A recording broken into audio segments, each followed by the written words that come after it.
Hey guys, welcome to government jobs Gyan YouTube channel. Guys, आज की इस वीडियो में हम बात करेंगे ईएमआरएस के new recruitment notification online form apply process के बारे में। जी हाँ दोस्तों, यहाँ पर एकलव्य मॉडल रेजिडेंशियल स्कूल के अंतर्गत टीचिंग और नॉन टीचिंग पोस्ट के 7,267 खाली पदों को भरने के लिए भर्ती होने जा रही है। कैसे आप इस भर्ती में पार्टिसिपेट करने के लिए अपने फॉर्म अप्लाई कर सकते हो बिना कोई मिस्टेक किए हुए, इसकी पूरी जानकारी हम आपको स्टेप बाय स्टेप रजिस्ट्रेशन से लेकर प्रिंट तक इस वीडियो में देंगे।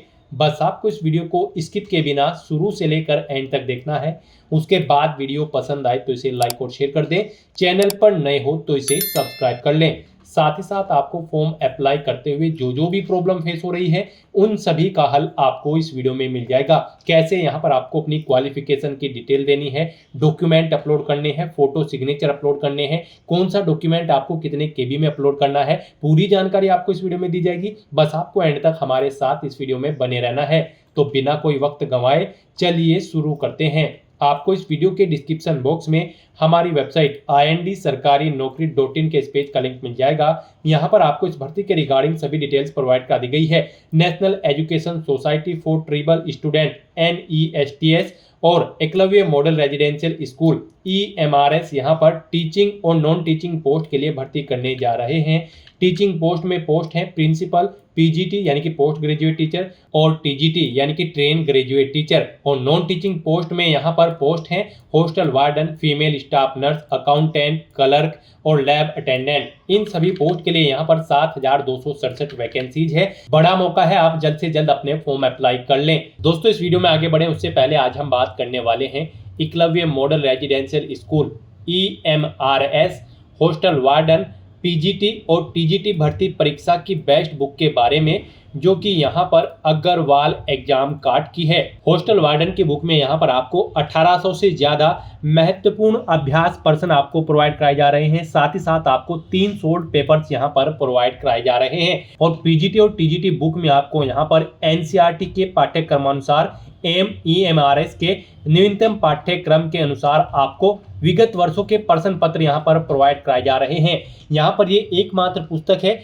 जिसके थ्रू यहाँ पर आप अपनी सटीक एवं संपूर्ण अध्ययन कर सकते हो। हमने भी इन बुक को चेकआउट किया है, ये आपके लिए हर हाल में बेस्ट है। और अन्य से अगर यहाँ पर आप EMRS हॉस्टल वार्डन या फिर PGT TGT भर्ती परीक्षा में पार्टिसिपेट करने जा रहे हैं, इन बुक्स को परचेज करने के लिए लिंक आपको इस वीडियो के डिस्क्रिप्शन बॉक्स में मिल जाएगा।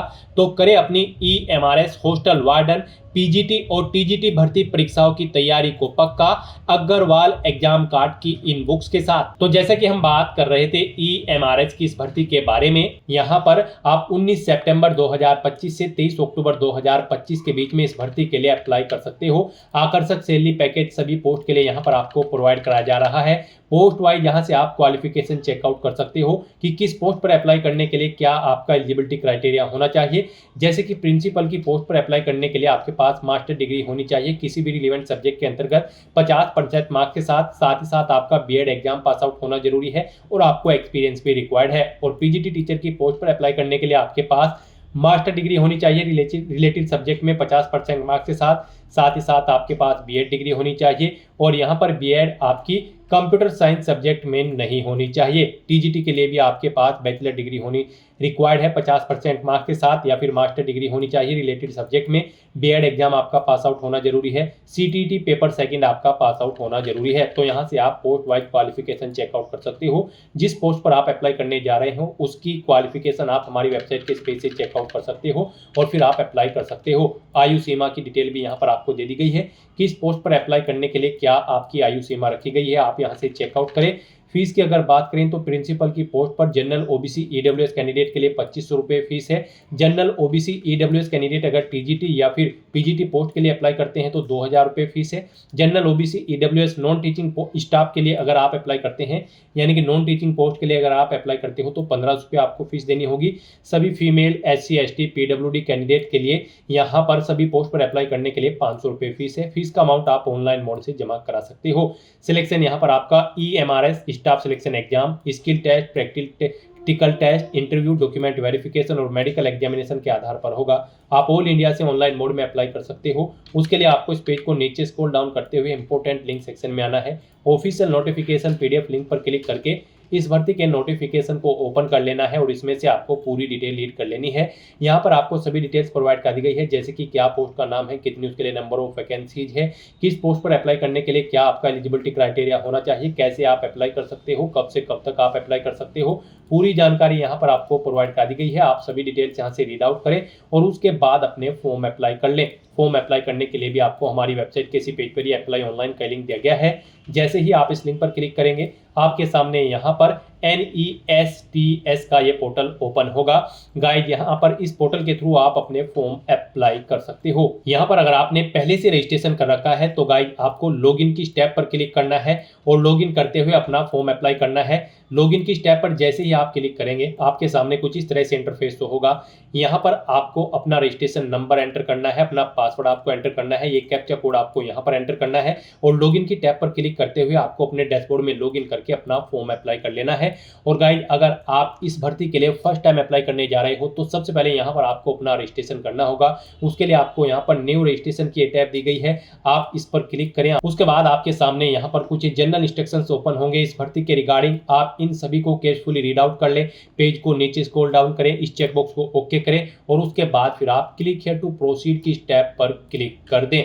उसके बाद आपके सामने यहाँ पर रजिस्ट्रेशन का फॉर्म ओपन हो जाएगा। अब यहाँ पर आपको अपनी पर्सनल इंफॉर्मेशन देते हुए अपना रजिस्ट्रेशन करना होगा। सबसे पहले यहाँ पर आपको अपना नाम देना है, फिर आपको अपने फादर का नाम देना है, आपको अपना नाम यहाँ पर अपनी 10वीं की मार्कशीट के अकॉर्डिंग देना होगा और फादर मदर का नेम भी यहाँ पर आपको अपनी 10वीं की मार्कशीट के अकॉर्डिंग एंटर कर देना है। उसके बाद गाइड यहाँ पर आपको अपनी डेट ऑफ बर्थ सेलेक्ट कर लेनी है, फिर आपको अपना जेंडर सेलेक्ट करना है, अपनी आइडेंटिटी का टाइप यहाँ पर आपको सेलेक्ट करना है। यहाँ पर आप अपनी कौन सी आइडेंटिटी शो करेंगे, pan card, passport, voter ID या फिर राशन कार्ड, आप अपने अकॉर्डिंग यहाँ पर ऑप्शन सेलेक्ट कर लें। उसके बाद उसका नंबर यहाँ पर आप एंटर करें। फिर यहाँ पर आपको अपनी यही डिटेल्स दोबारा से एंटर करके कंफर्म करनी होगी। जो डिटेल आपने यहाँ पर प्रोवाइड कराई है उसे एक बार फिर से यहाँ पर आप एंटर करके अपनी डिटेल कंफर्म कर लें। फिर यहाँ पर आपको अपना प्रेजेंट एड्रेस एंटर कर देना है। उसके बाद गाइड यहाँ पर आपको अपना कम्युनिकेशन एड्रेस एंटर करना है, इलेक्ट्रॉनिक कम्युनिकेशन एड्रेस।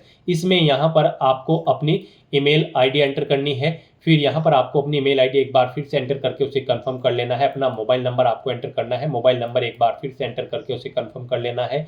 कोई लैंडलाइन नंबर है तो यहाँ पर आप एंटर कर सकते हैं, नहीं है तो इस कॉलम को खाली छोड़ दें। उसके बाद गाइस यहाँ पर आपको अपना परमानेंट एड्रेस एंटर करना है और अगर आपका परमानेंट एड्रेस आपके प्रेजेंट एड्रेस के अकॉर्डिंग सेम है तो आप इस चेकबॉक्स को ओके कर देंगे। ऑटोमेटिकली आपका परमानेंट एड्रेस आपके प्रेजेंट एड्रेस के अकॉर्डिंग फिल हो जाएगा। उसके बाद यहाँ पर आपको अपना पासवर्ड क्रिएट करना है। पासवर्ड क्रिएट करने के लिए यहाँ पर आपको गाइडलाइन दी गई है। आपका पासवर्ड यहाँ पर 8 से 13 कैरेक्टर के बीच में होना चाहिए और ये अल्फा न्यूमेरिक फॉर्मेट में होना चाहिए। मीन्स आपके पासवर्ड में कम से कम एक अपर केस कैरेक्टर, एक लोअर केस कैरेक्टर, एक इंटीजर नंबर और एक स्पेशल कैरेक्टर जैसे कि @ या फिर डॉलर होना चाहिए। तो इस फॉर्मेट में यहाँ पर आपको अपना पासवर्ड एंटर करना है। वही पासवर्ड आपको कंफर्म पासवर्ड फील्ड में एंटर करना है। उसके बाद गाइड यहाँ पर आपको एक सिक्योरिटी क्वेश्चन सेलेक्ट करना है कोई भी और उसका आंसर यहाँ पर आपको प्रोवाइड करा देना है। फिर आपको ये कैप्चा कोड इस बॉक्स में एंटर करना है और उसके बाद आपको सबमिट के ऑप्शन पर क्लिक कर देना है। फिर यहाँ पर आपने जो रजिस्ट्रेशन में डिटेल प्रोवाइड कराई है उनका प्रीव्यू आपको शो कर दिया गया है। आपको सभी डिटेल्स केयरफुली चेकआउट करनी है और फिर यहाँ पर आपको अपनी इन सभी डिटेल्स के इन चेकबॉक्सेस को आपको ओके कर देना है। उसके बाद गाइड यहाँ पर आपको डिक्लेरेशन सेक्शन में आना है। यहाँ पर आई एग्री के चेकबॉक्स को ओके करना है। कहीं पर कोई मिस्टेक है तो यहाँ पर आप एडिट रजिस्ट्रेशन फॉर्म के ऑप्शन पर क्लिक करके एडिट कर सकते हो और अगर सभी चीज़ें ओके हैं तो बस यहाँ पर अब आपको submit and send OTP to verify mobile number के इस ऑप्शन पर क्लिक कर देना है। फिर यहाँ पर आपके रजिस्टर्ड मोबाइल नंबर पर एक OTP आया होगा, वो OTP आपको यहाँ पर एंटर करना है और उसके बाद गाइड फिर आपको सबमिट रजिस्ट्रेशन फॉर्म के इस ऑप्शन पर क्लिक कर देना है। इस तरह से यहाँ पर आपका रजिस्ट्रेशन सक्सेसफुली कंप्लीट हो चुका है। आपको एक रजिस्ट्रेशन नंबर यहाँ पर प्रोवाइड करा दिया गया है। ये रजिस्ट्रेशन नंबर आपके रजिस्टर्ड मोबाइल नंबर और ईमेल आईडी पर भी सबमिट कर दिया गया है। आपको इसे केयरफुली नोट डाउन करके रख लेना है फ्यूचर यूज के लिए। और गाइड यहाँ पर अब आपको अपना फॉर्म अप्लाई करने के लिए कंप्लीट प्रोफाइल की स्टेप पर क्लिक करना है। फिर आपके सामने कुछ इस तरह से इंटरफेस तो होगा। अब गाइड यहाँ पर आपको पर्सनल डिटेल की स्टेप पर क्लिक करना है और यहाँ पर अब आपको अपनी पर्सनल डिटेल देनी है। कुछ डिटेल यहाँ पर आपको ऑटोमेटिकली फिर मिलेगी, जैसे कि आपका नाम, आपकी डेट ऑफ बर्थ, आपके फादर और मदर का नाम जो आपने रजिस्ट्रेशन टाइम पे प्रोवाइड कराई थी। बस यहाँ पर अब आपको अपनी नेशनलिटी सिलेक्ट कर लेनी है। उसके बाद यहाँ पर आपसे पूछा गया कि क्या आप पर्सन ऑर्डिनरी डोमिसाइल कैंडिडेट है, जम्मू और कश्मीर के ड्यूरिंग 1/1/1980 से 31/12/1989 के बीच, अगर हैं तो आप यस करेंगे, नहीं है तो आप नो ऑप्शन सेलेक्ट करेंगे। उसके बाद यहाँ पर आप अपनी कैटेगरी सेलेक्ट करेंगे, आप जिस कैटेगरी से बिलोंग करते हैं।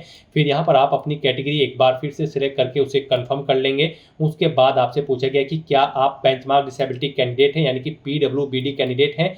अगर हैं तो आप यस ऑप्शन सेलेक्ट करेंगे, अपनी डिसेबिलिटी का टाइप आप सेलेक्ट करेंगे और फिर यहाँ पर उसमें अपनी सब कैटेगरी सेलेक्ट करेंगे। और उसके बाद यहाँ पर आपसे पूछा गया कि क्या आपको स्क्राइब की ज़रूरत पड़ेगी एग्जाम टाइम के दौरान, अगर पड़ेगी तो आप यस करेंगे। और फिर यहाँ पर आपसे पूछा गया है कि क्या आप person with disability PWD candidate है एज पर सेक्शन 2, अगर हैं तो यहाँ पर आप यस करेंगे, नहीं तो नो ऑप्शन सेलेक्ट कर लेंगे। और गाइस यहाँ पर अगर आप पीडब्ल्यूबीडी कैंडिडेट नहीं है तो सिंपली यहाँ पर आप नो ऑप्शन सेलेक्ट करेंगे, फिर आगे की डिटेल आपको नहीं देनी होगी। बस यहाँ पर आपको पूछा गया है कि क्या आप person with disability PWD as per section 2 candidate हैं, अगर हैं तो आप यस करेंगे, नहीं तो नो ऑप्शन सेलेक्ट कर लेंगे। उसके बाद आपसे पूछा गया कि क्या आप ई एक सर्विसमैन हैं, अगर हैं तो आप यस करें और फिर अपनी सर्विस की डिटेल यहाँ पर प्रोवाइड कराएं, जैसे कि ज्वाइनिंग डेट यहाँ पर आपको सेलेक्ट करनी है। फिर अगर आप रिटायर हो चुके हैं तो रिटायरमेंट डेट आपको सेलेक्ट कर लेनी है। इन डेट्स के अकॉर्डिंग यहाँ पर आपकी सर्विस का टाइम पीरियड कैलकुलेट करके आपको शो कर दिया जाएगा। और अगर आप ये एक सर्विसमैन नहीं है, सिंपली आप नो ऑप्शन सेलेक्ट करेंगे। फिर आपसे पूछा गया कि क्या आपने यहाँ पर 3 साल कंटिन्यूसली सर्विस की है सेंट्रल गवर्नमेंट में, अगर की है तो आप यस करेंगे, नहीं तो नो ऑप्शन सेलेक्ट करेंगे। फिर आपसे पूछा गया है कि क्या आप सर्विस करते हैं एज ए EMRS एम्प्लॉय या फिर अदर देन परमानेंट एम्प्लॉय हैं, या फिर नहीं करते हैं, तो यहाँ पर आप अपने अकॉर्डिंग ऑप्शन सेलेक्ट करेंगे। अगर आप सर्विस करते हैं तो इनमें से आप ऑप्शन सेलेक्ट करेंगे इन दो ऑप्शन में से, और नहीं करते हैं तो नॉट एप्लीकेबल यहाँ पर आप ऑप्शन सेलेक्ट कर लेंगे। फिर यहाँ पर आपसे पूछा गया कि क्या आपके खिलाफ कोई क्रिमिनल केस पेंडिंग है कोर्ट में, अगर है तो आप यस करेंगे, और फिर नहीं है तो आप नो ऑप्शन सेलेक्ट कर लेंगे। उसके बाद आपको अपना मैरिटल स्टेटस सेलेक्ट कर लेना है, आप सिंगल हो, मैरिड हो, डाइवोर्स हो या फिर विडो, आप अपने अकॉर्डिंग ऑप्शन सेलेक्ट करें। ये कैप्चा कोड यहाँ पर एंटर करें और उसके बाद फिर गाइस आप सेव एंड नेक्स्ट के इस ऑप्शन पर क्लिक कर दें। नेक्स्ट यहाँ पर आपको अपने डॉक्यूमेंट अपलोड करने हैं, यहाँ पर आपको अपना फोटो और सिग्नेचर अपलोड करने हैं। इनके लिए आपको गाइडलाइन दी गई है, इन गाइडलाइंस के अकॉर्डिंग आपको अपने डॉक्यूमेंट्स को अपलोड करना है। यहाँ पर आपका जो फोटो होगा वो 10 KB से 200 KB के बीच में होना चाहिए, और जो सिग्नेचर होंगे वो 10 KB से 50 KB के बीच में होने चाहिए। आपका फोटो और सिग्नेचर JPG या फिर JPEG फॉर्मेट में होने चाहिए। आपको चूज फाइल बटन पर क्लिक करना है, फाइल को सिलेक्ट कर लेना है और 1 बाय 1 करके आपको अपना फोटो और सिग्नेचर यहाँ पर अपलोड कर देने हैं। गाइस यहाँ पर अगर आपके फोटो, सिग्नेचर या फिर किसी भी डॉक्यूमेंट का साइज कम या ज़्यादा है तो आपको गूगल पर जाना है, इमेज रिसाइजर टाइप करना है, मल्टीपल ऑनलाइन वेबसाइट ओपन होगी, किसी भी वेबसाइट को ओपन करें, वहां पर आप जिस डॉक्यूमेंट का साइज दी गई गाइडलाइंस के अकॉर्डिंग सेट करना चाहते हैं उसे वहां पर सेट करके डाउनलोड करके फिर यहां पर आप अपनी फाइल अपलोड कर दें। आपको दी गई गाइडलाइंस के अकॉर्डिंग अपने डॉक्यूमेंट्स को अपलोड करना होगा, अदरवाइज आपका फॉर्म यहां पर रिजेक्ट हो सकता है। इस तरह से यहां पर अपना फोटो सिग्नेचर अपलोड करने के बाद आप क्लिक हियर टू व्यू के लिंक पर क्लिक करके इन्हें व्यू कर सकते हैं। फिर आपको ये कैप्चा कोड यहां पर एंटर करना है और उसके बाद फिर गाइस आपको सेव एंड नेक्स्ट के ऑप्शन पर क्लिक कर देना है। फिर यहां पर आपको आपकी प्रोफाइल का पूरा प्रीव्यू शो कर दिया गया है, जो डिटेल्स आपने फिल की है। आपको यहां पर इन सभी चेकबॉक्सेस को ओके करना है। उसके बाद आपको डिक्लेरेशन सेक्शन में आना है, आई एग्री के चेकबॉक्स को भी ओके करना है और फिर गाइस आपको यहां पर फाइनल प्रोफाइल सबमिशन की स्टेप पर क्लिक कर देना है। इस तरह से यहाँ पर आपकी प्रोफाइल सक्सेसफुली कंप्लीट हो जाएगी। उसके बाद गाइस यहाँ पर आपको अपनी ईमेल आईडी को वेरीफाई करना है। उसके लिए आपको वेरीफाई योर ईमेल आईडी के स्टेप पर क्लिक करना है। फिर आपके सामने कुछ इस तरह से इंटरफेस ओपन होगा। अब आपको ये कैप्चा कोड यहाँ पर एंटर करना है और उसके बाद गाइस आपको सबमिट एंड गेट OTP के इस ऑप्शन पर क्लिक कर देना है और यहाँ पर फिर आपकी रजिस्टर्ड ईमेल आईडी पर एक OTP सबमिट किया जाएगा। वो OTP आपको यहाँ पर एंटर करके अपनी ईमेल आईडी वेरीफाई कर लेनी है। अगर आप अपनी ईमेल आईडी यहाँ पर चेंज करना चाहते हैं तो चेंज ईमेल आईडी के इस ऑप्शन पर क्लिक करके आप अपनी ईमेल आईडी चेंज भी कर सकते हैं और उसके बाद फिर आपको यहाँ पर उसे भी वेरीफाई कर लेना होगा। तो आपकी ईमेल आईडी पर जो OTP आया होगा वो OTP आपको यहाँ पर एंटर करना है और उसके बाद गाइस फिर आपको यहाँ पर वेरीफाई के इस ऑप्शन पर क्लिक करते हुए अपनी ईमेल आईडी को वेरीफाई कर लेना है। OTP नहीं आया है तो आप रिसेंड कोड के इस ऑप्शन पर क्लिक करें, दोबारा से आपकी ईमेल आईडी पर OTP आ जाएगा और उसे यहाँ पर एंटर करके आप वेरीफाई कर लें। तो यहाँ पर अब आपका रजिस्ट्रेशन कंप्लीट हो चुका है, आपकी प्रोफाइल कंप्लीट हो चुकी है, आपका मोबाइल नंबर और ईमेल आईडी भी वेरीफाई हो चुकी है। अब आपको EMRS की इस भर्ती के लिए अप्लाई करना है। उसके लिए गाइस आपको यहाँ पर अब अप्लाई नाउ के इस ऑप्शन पर क्लिक करना है। नेक्स्ट आपके सामने कुछ इस तरह से इंटरफेस शो होगा। अब यहाँ पर आप जिस भी पोस्ट के लिए अप्लाई करना चाहते हैं अप्लाई कर सकते हैं। यहाँ पर आप प्रिंसिपल की पोस्ट के लिए अप्लाई करना चाहते हैं तो इसके सामने अप्लाई के बटन पर क्लिक करेंगे। Post graduate teacher PGT post के लिए अप्लाई करना चाहते हैं तो उसके सामने अप्लाई के बटन पर क्लिक करें। नॉन टीचिंग पोस्ट के लिए अगर आप अप्लाई करना चाहते हैं जैसे कि वार्डन, स्टाफ नर्स या फिर जो नॉन टीचिंग पोस्ट है उनके लिए अगर आप अप्लाई करना चाहते हैं तो इसके सामने अप्लाई के लिंक पर क्लिक करेंगे। और अगर आप ट्रेन ग्रेजुएट टीचर की पोस्ट के लिए अप्लाई करना चाहते हैं तो उसके सामने आप अप्लाई के लिंक पर क्लिक करेंगे।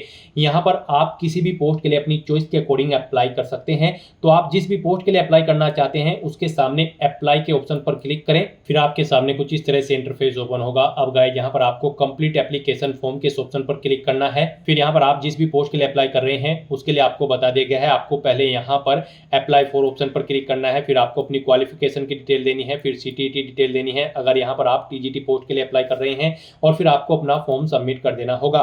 तो यहाँ पर आपको आपकी पोस्ट के अकॉर्डिंग स्टेटस शो कर दिया जाएगा एप्लीकेशन का। इन स्टेप्स को आपको कंप्लीट करना होगा। अब गाइस यहाँ पर आपको अप्लाई करने के लिए अप्लाई फॉर की स्टेप पर क्लिक करना है। फिर आपके सामने कुछ इस तरह से इंटरफेस ओपन होगा। अब गाइस यहाँ पर आपको पोस्ट सेलेक्ट करनी है। आप जिस पोस्ट के लिए अप्लाई कर रहे हैं, यहाँ पर अगर आप 10 ग्रेजुएट टीचर की पोस्ट के लिए अप्लाई कर रहे हैं तो उसमें आप किस सब्जेक्ट की टीचिंग के लिए अप्लाई करना चाहते हैं आप ऑप्शन सेलेक्ट करें। टीजीटी इंग्लिश, हिंदी, साइंस या फिर मैथ, आप अपने अकॉर्डिंग यहाँ पर ऑप्शन सेलेक्ट करें।